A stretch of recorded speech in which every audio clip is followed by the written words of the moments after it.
Okay, good day to everybody. Bueno, vamos a pasar al español. Me han pedido que explique los indefinite pronouns o pronombres indefinidos. Así que les voy a intentar dar una explicación rápida, pero tampoco superficial. Vamos a tratar de ahondar un poquito, pero vamos a ahorrar tiempo en el tema de los ejemplos y algún que otro cuadro, porque eso lo pueden encontrar perfectamente en Google. Google está lleno de cuadros sinópticos que les clasifican los indefinite pronouns, ¿sí? Y ni hay que hablar de los ejemplos. Ejemplos tienen raudales en Google Chrome. You have lots and lots of examples on the internet. What I'm going to give you now is a brief explanation of the indefinite pronouns, and we're going to explore the reasons why they are formed like that and why they are called like that. Vamos a explorar las razones de por qué se llaman así y por qué se forman así. Así que lo primero que vamos a hacer es compartir pantalla. Muy bien, porque como siempre digo, a ustedes no les interesa mi cara, sino mis explicaciones. Bueno, y acá en el título ya tenemos, indefinite pronouns son pronombres indefinidos. Muy bien, excellent. Pero ¿por qué se llaman así? Sencillo, se les dice indefinites porque they are not specific. No son específicos, ¿sí? The indefinite pronouns are not specific. ¿A qué me refiero cuando digo que no son specific? En general, un pronombre, y eso está explicado en otro video, que les sugiero que lo miren en pronombres personales, personal pronouns, volviendo. Un pronombre lo que hace es reemplazar a un nombre, o sea, a un sustantivo. Entonces, por ejemplo, si yo digo Peter, luego lo puedo reemplazar con he. Si yo digo Helen, luego lo puedo reemplazar por she, etcétera, etcétera, etcétera. Si yo digo dos personas, por ejemplo, Helen and Peter, luego lo puedo reemplazar, o lo debo reemplazar por they. Bueno, así es como funcionan los pronouns. Para eso fueron creados. Para eso los usamos. Ahora, estos son personal pronouns y nosotros volvamos al tema. Estamos hablando de indefinite pronouns. ¿Por qué indefinidos? Porque yo no sé a qué se está refiriendo específicamente cuando lo uso. Si yo digo somebody, que significa alguien, yo no sé si ese alguien es varón o mujer. O si es grande de edad o joven, etc. No sé nada, solo sé que es una persona. Lo mismo sucede con, si yo digo something, que creo yo sería inclusive más vaga la referencia, porque something es algo, y yo no sé si estoy hablando de un objeto grande, chico, mediano, intangente, de qué color, etc. Por eso se les dice, volvamos, indefinites, ¿sí? Number. En número, ¿qué quiero decir en número? O sea, con el verbo que se va a usar, el verbo o el auxiliar que se van a usar, volvamos. En number, they're always singular. Son siempre singulares. Acá les estoy detallando reglas muy generales. Volvamos. ¿Por qué se llaman así? Y con qué tipo de verbos se usan. Si son siempre singulares, always singular, quiere decir que se van a usar con los verbos singulares. El is, el was y el does, con su S, escondida en el verbo principal, no así como lo ven, salvo que sea una pregunta, ¿sí? Bien, ¿cómo se forman? Usualmente Google Chrome les va a presentar, o cualquier plataforma les va a presentar un cuadro sinóptico con todos los indefinite pronouns enlistados. Bien, pero a vos te basta saber que los indefinite pronouns se forman de suffixes, sufijos, o sea, partecitas de palabras que vienen a lo último, por eso el guión delantero en cada uno que puse acá, este no porque se escribe aparte. Repito, suffixes, o sea, palabritas que vienen a lo último de la gran palabra, y se forman también de prefixes, palabritas que vienen antes de que empiece la palabra. Por eso pre. como por ejemplo preliminar. Son palabras que vienen del latín, por eso quizás están en común entre el inglés y el español. ¿Sí? Bueno, volvamos. Son formados de suffixes and prefixes. Cada uno tiene una función específica. One siempre es igual a body. No es que son diferentes, no es una cuestión de estilo, no es que alguien inventó uno y otra persona inventó el otro. No, no, no. Se usan igual y son totalmente intercambiables. No tiene nada que ver con el acento americano, británico. No, no, no. Se usan en todos lados y son los dos iguales. ¿Sí? Tanto one como body se usan con personas, people. Se usan para reemplazar o para hablar de personas. Luego tenemos thing, que obviamente ustedes saben que thing significa objeto o cosa, más específicamente, por lo tanto lo vamos a usar para objects. Luego tenemos where, que obviamente si ustedes saben algo de inglés, where significa dónde o a dónde, por lo tanto lo vamos a usar para reemplazar places, lugares. Y por último tenemos time, que lo usamos para reemplazar moments. Por ejemplo, are you coming to my house anytime soon? ¿Vas a venir a mi casa alguna vez? Anytime. Para mantener el video de forma corta, para hacerlo corto, no incluí ejemplos o explicaciones con time, porque primero no es tan frecuente y segundo no genera problemas al usarlo. Los que generan problemas por ahí son estos dos. Y ahora los vamos a ver. Bueno, esos son los sufijos, lo que viene a lo último. ¿Cuáles son los prefijos, lo que viene al principio? Cada prefijo también me genera no. Cada prefijo también, digamos, se usa con un fin específico. ¿Sí? En este caso, para negar o para afirmar, o mejor dicho, en una oración negativa, o en una oración positiva, o en una pregunta, hay algunos que se usan en muchos casos y no hay cambio. En el caso del some lo puedo usar con positive sentences, obviously, o sea, oraciones positivas, o lo puedo usar con questions, preguntas, y no hay cambio, no hay ningún cambio. Hay algunos que se pueden usar en todos los casos, pero con cambio de significado, por eso acá les marqué un asterisco, luego lo vamos a ver.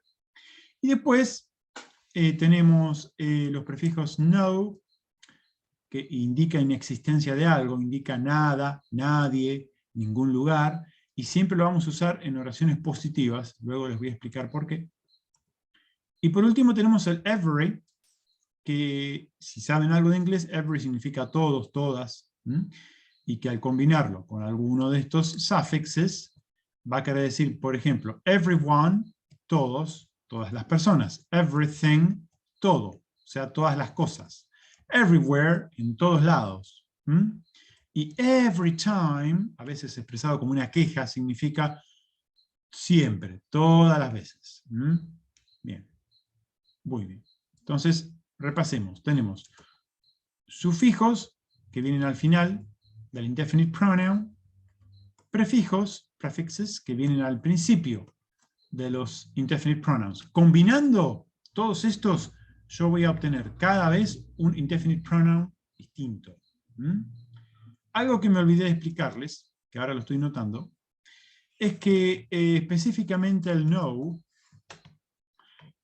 cuando lo escriben, cuando lo pronuncian no hay ningún problema, no hay diferencia, nadie va a notar la diferencia. Cuando lo escriben, tienen que escribirlo todo junto, excepto en el caso de no one, que por razones de pronunciación, pero también de ortografía, se escribe separado. ¿Sí? No se escribe separado de one. No one. Fíjense que si yo lo junto, word, me lo subraya como mal. Si lo separo, está bien. Ahora el no one es la única excepción, por lo tanto la vamos a marcar con asterisco, como es mi costumbre. Luego todas vienen juntas. Por ejemplo, nobody viene junta, nothing viene toda junta, y nowhere viene también toda junta. No time se usa separado también, pero, insisto, no se usa tan seguido. Vamos a ver algunos ejemplos. Yo dividí los ejemplos en dos. Es medio artificial hacer esto, pero es como para que ustedes concatenen el pensamiento, ¿sí? Examples, as objects of the sentence, o sea, siendo el indefinite pronoun objeto de la oración, eso quiere decir que puede venir en el medio o al final, a middle or a final position, y como subject, o sea, sujeto de la oración. Por ser sujeto en el inglés, no en el español siempre, pero en el inglés, va siempre at the start of the sentence, siempre al principio. En este caso, cuando es subject, the verb always singular, que es lo que mencionamos acá al principio. Cuando es objeto no, porque el objeto en general no tiene verbo. El objeto de la oración no tiene verbo. Volvamos. Vamos a ver ejemplos como objeto. Definite pronouns como objeto. Eso quiere decir que se encuentran en el medio o al final de la oración. In the middle, they take a middle or a final position in the sentence. For example, there is a bar somewhere. Or, I can't see Peter anywhere. Or, I see no one at the beach. It's raining. Or, city center is impossible. There are cars and people everywhere. Or, there is nothing else to say. Y por último, tenemos, there is no need to call anybody. Bueno, voy a aprovechar este ejemplo de acá, que lo estoy viendo ahora, para explicarles una regla estrictamente gramatical. Esto no tiene que ver con el uso o con la traducción, tiene que ver con la gramática. El inglés, para armar oraciones, se suele basar en la regla matemática de la polaridad. No sé si se la acuerdan o si la saben, que es más por más es más, menos por menos es menos, y menos por más es menos. Eso quiere decir que no hay doble negativo en inglés. El doble negativo tampoco existía en latín, que es el idioma que le dio nacimiento al español, al italiano, al francés, lenguas romances que viene de Roma. Bueno, en fin, no existía en el latín el doble negativo, pero el español tiene el vicio del doble negativo. Por ejemplo, para hablar más específicamente, nadie, no, vamos a ponerlo mejor porque estamos hablando como objeto. No hay nadie. Ahí está. Como objeto estoy hablando. No hay nadie. ¿Sí? No hay nadie en la casa, no hay nadie. Bueno, fíjense ustedes. Esto es negativo porque no es alguien. Es nadie, por lo tanto es negativo. Y no también es negativo. En inglés esto me debería dar positivo, menos por menos más. Bueno, en español, no, en español descarta esa regla totalmente, no le importa nada esa regla. Estoy hablando de nadie como objeto, porque como sujeto es otra historia. Yo digo, nadie está presente y él está en positivo y no hay ningún problema. Bueno. Esto tiene una razón de ser, viene del latín, insisto, sería muy complejo explicarlo y aparte no soy profesor de latín. Bien, vamos a volver a esto. Acá tenemos, esta oración es positiva. En realidad las dos son positivas, pero voy a concentrarme en esta. Esta oración es positiva. ¿Cómo sé que es positiva? Para saber la polaridad de la oración, ustedes siempre se tienen que fijar en el auxiliar o en el verbo. En este caso el verbo es sí, y como esta es una oración en presente simple, y en presente simple tengo dos auxiliares, el do y el das, deduzco que acá está el do. ¿Por qué? Primero porque I va con do, y segundo porque si fuese el das el que lleva el verbo, acá debería haber una S y no la hay. Entonces esto está en positivo. El sí está en positivo. En negativo sería don't. No podemos usar. ¿Por qué no podemos usar don't? Porque debemos usar positivo, caso positivo. ¿Por qué caso positivo? Porque más, positivo, por menos, negativo, es menos. Entonces, repito, más por menos es menos. Entonces, el sentido negativo de la oración, que es no veo a nadie en español, se conserva. I see no one at the beach. Te pueden preguntar, why? Well, because it's raining.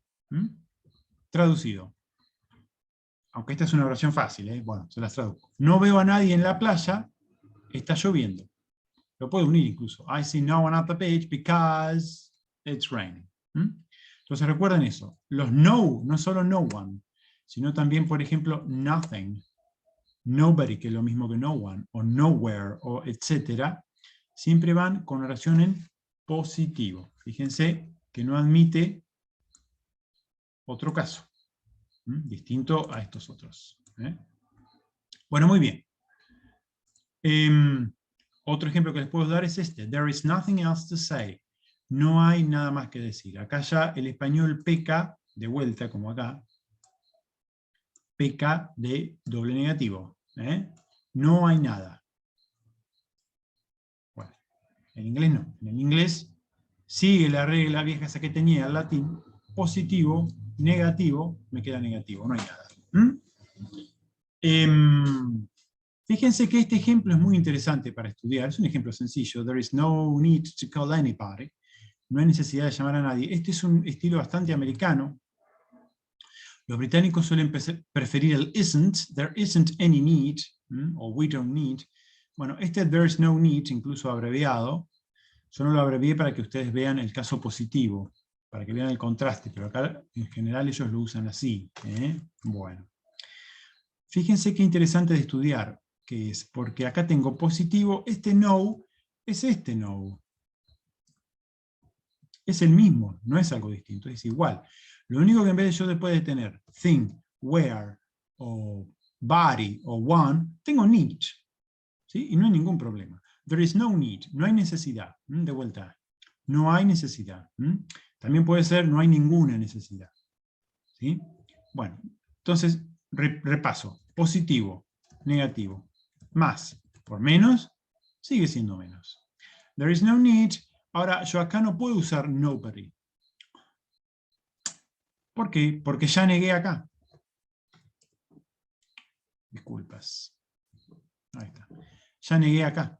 No puedo volver a negar, porque la oración perdería el menos por menos más. Bueno, perdería el significado negativo, o la polaridad negativa. Entonces debo usar el any. El any en realidad, si estamos hablando de cargas eléctricas, sería neutral.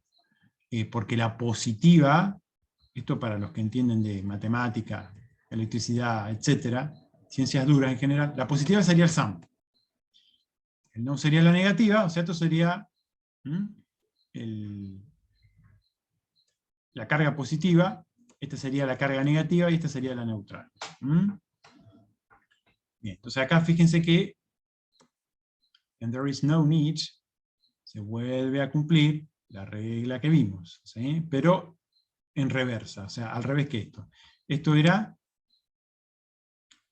positivo, negativo, esto también, positivo, negativo, acá también es positivo y negativo, pero luego debo completar con un pronoun, con un indefinite pronoun, porque es de lo que estamos hablando, ¿sí? Entonces lo dejo con any, que es neutral. Entonces te queda positivo o más, para hacerlo más sencillo. Por menos, menos. Por neutral, sigue siendo menos. Acuérdense de esta regla. Más por menos, menos, más por más, más, etcétera, etcétera. Repasemos.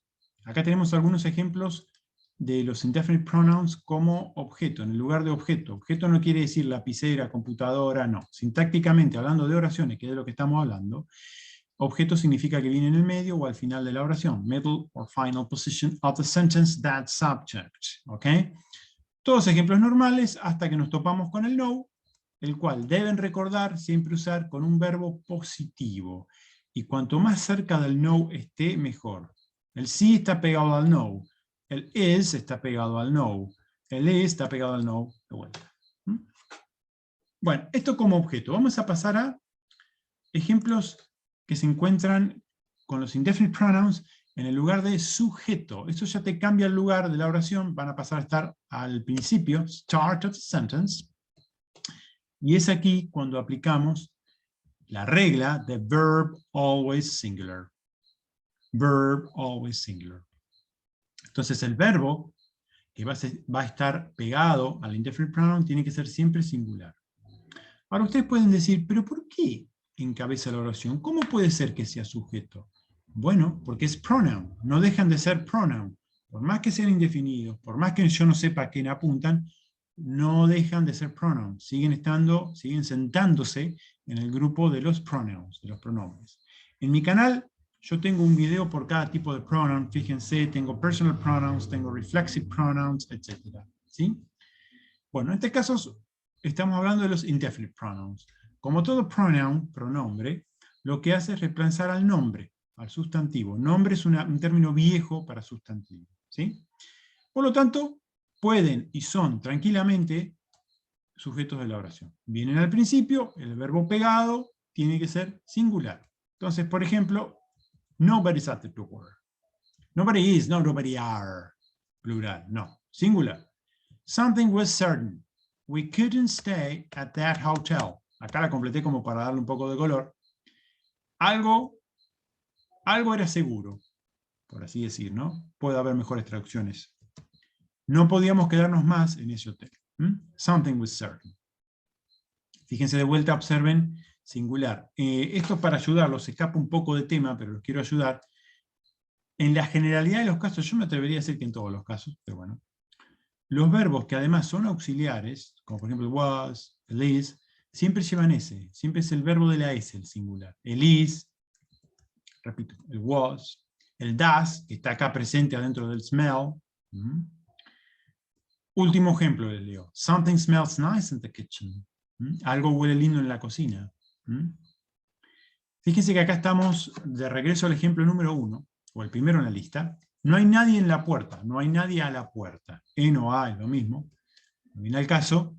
No hay nadie en la puerta. Fíjense que era lo que hablábamos recién, doble negativo en español. No hay nadie. No es así en inglés. Nobody's at the door es no menos. Is más, menos, por más, sigue siendo menos. O sea, sigue siendo negativa la polaridad o el significado de la oración. ¿Sí? Bien. Hasta acá el funcionamiento normal de los pronombres. Ahora, ¿qué pasa con el anything que yo les marqué con asterisco al principio de la explicación? Repasemos, este any puede estar en oraciones negativas, en preguntas, pero también en oraciones positivas, y ustedes con razón se pueden preguntar, che, ¿está en todos los casos? ¿Qué onda? ¿Es un comodín? No. No es un comodín, porque un comodín implica que vos lo podés usar cuando vos quieras y que no cambia su esencia. Acá cambia su esencia. ¿Y cómo la noto? Bueno, en inglés, si estás muy avispado al inglés y seguís el contexto, te das cuenta. Y si no, traduciendo un método más abreviado y más económico, pero no siempre certero, es traducir. Fíjense y contrasten estos dos ejemplos. Yo digo, o estos dos pares de ejemplos. Anything could happen to those kids. Y después, otro ejemplo. Do you have anything to say? Obvié acá el significado negativo porque no viene al caso. El significado negativo ya lo vimos más arriba, no hay ningún problema. El tema está, ¿cómo? ¿También se puede usar en oraciones positivas? Sí, se puede. Típicamente les enseñan que no, pero sí se puede. Lo que pasa es que cambia de significado y por ahí eso no lo explican. Cuando yo uso anything en la oración negativa, por ejemplo, vamos a ponerle un ejemplo. Supónganse que te preguntan, ¿do you have anything to say? Vos contestás, I don't have anything else to say. Else significa más, no tengo nada más. Vamos a destacar este con el color que le asigné. Muy bien. Observen aquí.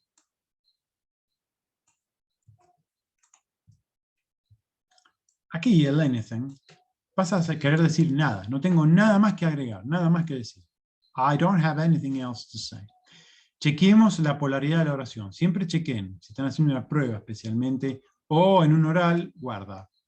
Negativo, menos. Neutral, 0. Menos por neutral, menos. Sigue siendo menos. Perfecto. Porque es lo que vos querés decir, y no vas a hablar más. I don't have anything else to say. Ahora, de regreso a la traducción, esto quiere decir nada. En cambio, en una oración positiva, no es que quiere decir algo. Para eso tengo el something, que está allá arriba, lo vimos. ¿sí? O sea, para eso tengo este que está acá. El something. No, acá no quiero decir algo. Acá quiero decir cualquiera. O sea, es random, es al azar, ¿sí? O sea, anything could happen to those kids. Está bastante claro el significado, pero bueno, lo traduzco. Cualquier cosa, o cualquiera, en este caso es cualquier cosa le puede pasar a esos chicos. ¿Sí? Distinto a algo le va a pasar a esos chicos. Acá está siendo un poquito más específico dentro de lo que se puede. Acá es cualquier cosa, ya amplías el espectro. Bueno, eso es bastante claro en español, pero en inglés por ahí les cuesta. Sí, repito, anything se puede usar en oración positiva, no hay ningún problema, lo mismo que anyone ahora, o anybody, vamos a ver un ejemplo también, pero con cambio de significado, por eso lo destaqué en asterisco, ¿sí? Por eso lo destaqué en asterisco. Bueno, repasemos todos los ejemplos para que quede bien claro. Anything could happen to those kids. Cualquier cosa le puede pasar. Ahora, si a vos en pregunta te dicen, do you have anything to say? Es, anything pasa a querer decir algo. Pero si vos lo usas en una oración negativa, como por ejemplo, I don't have anything else to say, ahí pasa a querer decir nada. Entonces, en total, el any, en este caso, any combinado con thing, anything, pasa a tener tres significados. Uno es cualquiera, o sea, el significado random que tiene, cualquiera. Otro es algo, o sea, la existencia de algo en el mundo positivo, y otro es nada, o sea, la inexistencia de nada, la inexistencia de todo. ¿Sí? Esos tres significados son cubiertos por el any. Guarda cómo lo usan, especialmente guarda entre el primer caso y el último. ¿Por qué insisto tanto con estos dos? Y dejo de lado un poco por ahí la pregunta. Porque el cerebro humano, cuando piensa en oración, agrupa positivo y negativo. Después veo. Y separa con una pared gruesa la pregunta. Obviamente es algo natural. Pero en este caso tenés que además separar positivo de negativo, por más que sean las dos oraciones, porque el anything, anybody, anyone, anywhere, cambia mucho. Y les voy a dar finalmente un ejemplo con anybody, que acuérdense lo mismo que anyone. O sea, yo acá puedo tener anybody o puedo tener anyone, y no hay ningún problema. Vamos a dejarlo con anybody. Anybody can contribute, que significa cualquier persona, ¿sí? O cualquiera puede contribuir. Ahora, fíjense en pregunta. Is there anybody present? Pasa a querer decir de cualquiera o de cualquier persona, pasa a querer, pasa a significar o pasa a traducirse como alguien o alguno. ¿Hay alguien presente? Insisto. Cualquiera puede contribuir. Hay alguien presente. Y si proseguimos con los ejemplos, podemos completar con una negación. There isn't anybody present. No, no hay nadie presente. Entonces acá ya pasa a querer decir nadie. ¿Sí? Bueno, el video ya se extendió demasiado, espero que les haya quedado claro. Practiquen los indefinite pronouns, son difíciles precisamente porque no son definidos, no es como he, she, they. Pero bueno, hay que practicarlos. Cualquier consulta me la hacen en comentarios, ¿sí? Voy a dejar los comentarios abiertos. Un saludo. Bye bye. I'll see you.